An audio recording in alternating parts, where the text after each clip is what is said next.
Hi, this is Kerry Artak with Wicked Stocks, bringing you the daily Tesla report for Monday, August 28th, 2023.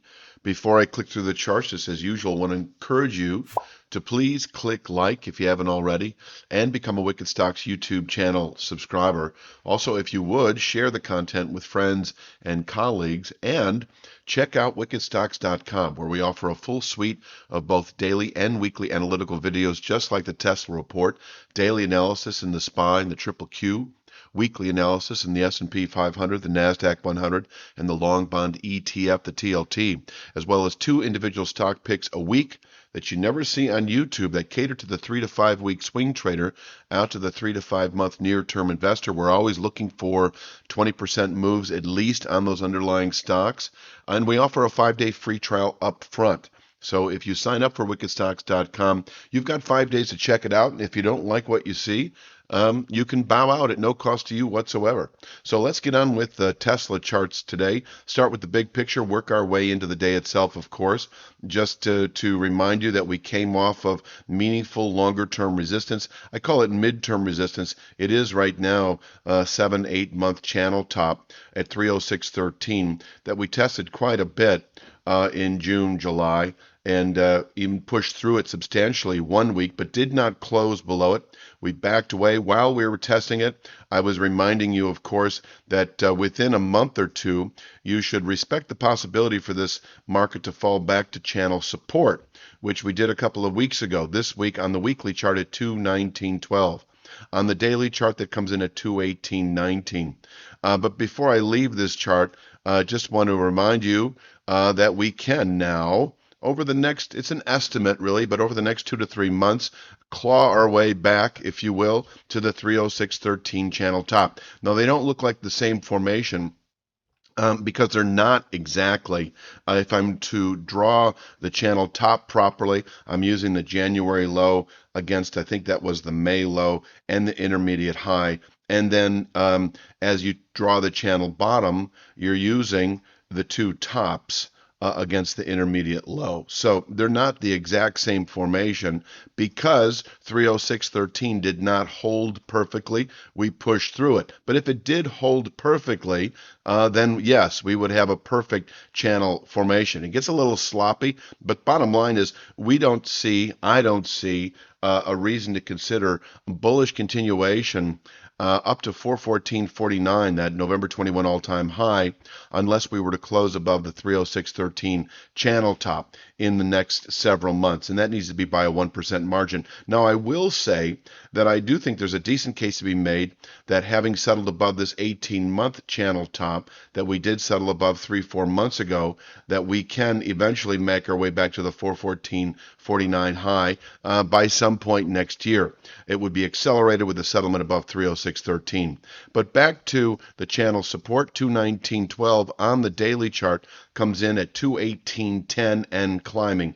This is our base of support that, as I say, can contain selling through September, even through the rest of the year. And over the next 2 to 3 months, we can make our way back to the 306.13 weekly channel top that you can see here. And this image also shows that in the interim, on the way down, about 3 weeks ago, we had a sell signal below this 261.47 rising 1/3 speed line that set up the 218.10 formation target as a 2 to 3 week time horizon. And so now, having tested 218.10 a little over a week ago, I maintain a 2 to 3 week upside objective right now in the lower 260s, changing a little bit every day. And as I said a moment ago, over the next 2 to 3 months, the 306.13 channel top remains a 2 to 3 month objective, so long as we continue trading above the 219.12 formation on the weekly chart, 218.10 on the daily chart. Now we'll zoom in, not zoom in, but we'll take another look at another formation, a 238.47 I call near-term resistance. That is a 4-week channel top coming off that move high, 238.47, able to contain buying for the week itself, assuming we open at or below it on Monday. We did close numerically above that formation, but not actually above the formation itself because it was higher, 239, 240 and change last Friday. So we have yet to close above it. We've yet to actually test it. although we came close to doing so on Friday. 238.47 is a, excuse me, a meaningful pivot point for the week ahead. Because if we cannot close above this formation, we are likely within the week to fall back to long-term support at 218.10. And yet, if we can close above 238.47, then we should, possibly within 3 to 5 days, we could see another of this sort of 3-day rally that we saw off that low from a little over a week ago. We could see another of those this week into the lower 260s. It wouldn't necessarily behave that way. It could take a little longer, but the low 260s would be our objective within 3 to 5 days. They are a 2 to 3 week objective anyway, as I said earlier.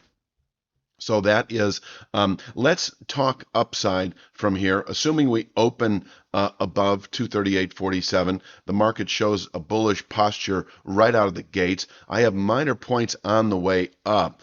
Today, 240.82, 42.02, 45.57, all well suited for aggressive day traders. And once again, an aggressive day trader is someone who, for me anyway, trades more than just the day trade of the day. They scalp the market throughout the day. I'm not encouraging you to change your style at all when I mention these things. It's just I want to know. People should know who I'm speaking to. So on the way up, though, I do think if we do open above 238.47, and we don't necessarily have to open above it, we can push through 238.47, and buying pressures should set off, follow through buying for the day to 247.68. This former channel bottom that did not perform very well on the way down because, as you recall, or if you recall, we were in the midst of a sell signal already anyway, having closed below the speed line. So, but what I will say is that on the way back up, I give it the benefit of the doubt in terms of its ability to contain daily buying pressures. And so if we push or open above 238.47, you should allow 247.68 intraday. And once again, if we close today above 238.47, then I do see 262.34 in reach, and that is that speed line once again that I'll probably more properly show here, coming down 2/3 speed line combined with the former rising 1/3 speed line at 261.47. So once again, closing above 238.47, we could by Friday's close push into the lower 260s. I'd say by some point next week anyway, instead of a 2 to 3 week, it's more of a 1 to 2 week target, and it may well occur by Friday's close. Over time, I'm going to give more weight to the 262.34 2/3 speed line coming down in terms of our pivot point into later September. So just to give you a heads up that if we were to close above 262.34, then I see 306.13, that long-term channel top, as a 3 to 5 week objective. Let's take a look at the downside.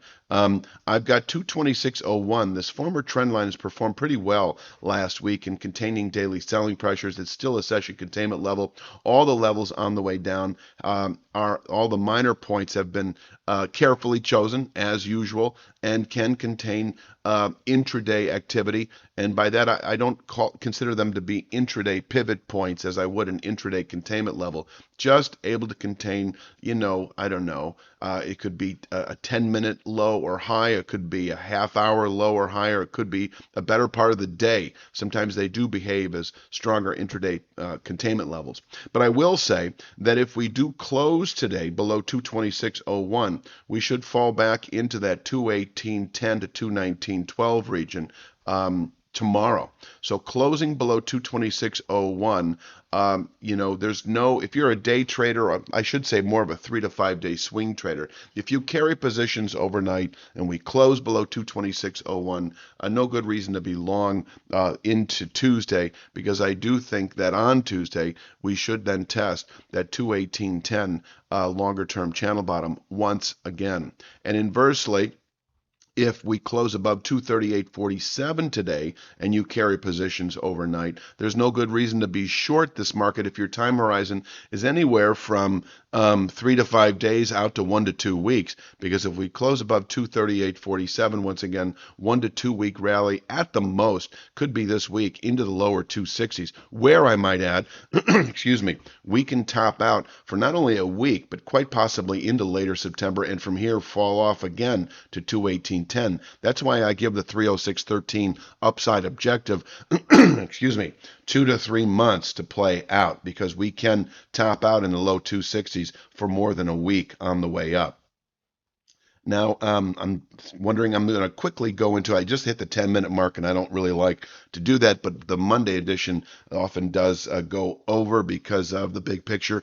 If we close above 238.47 and you're an options trader, you may consider reaching for 260 or 262 out of the money calls that don't expire for at least a couple of weeks. Inversely, as we test 238.47 and are unable to push through it, you may reach for 218 or 220 out of the money puts that don't expire for at least a week. And when I just said the 260s, I think I said calls. If I said puts, I'm sorry. I meant reaching for 260 or 262 out of the money calls that don't expire for at least a couple of weeks. Now, when we tested the 218.10 formation, that was your cue, if you will, to reach for 300 or 305 or 310 out of the money calls that don't expire for at least 6 months. I've said that before.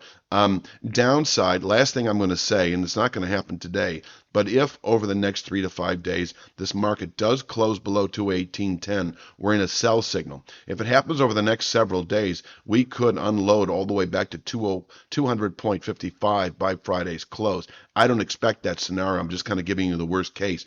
And if we happen to close below, the 219.12 formation by a 1% margin, with this, which this week is 216.93. So if we settle Friday 216.93 or lower, it is the 181.76 rising 2/3 speed line that I would expect as our next 2 to 3 week target, where we could bottom out perhaps once again through the rest of the year. And I'll cover all of that 170s, 180s long-term support in the weeks ahead if we were to close below this area, but I'm not anticipating it right now. I think I'm going to leave it at that. I will leave you with this image here. This is appropriate for the day and for the week itself. I'll be back tomorrow, of course, with Tuesday's Tesla. Please click like, share, subscribe, and check out wickedstocks.com. You have a great day.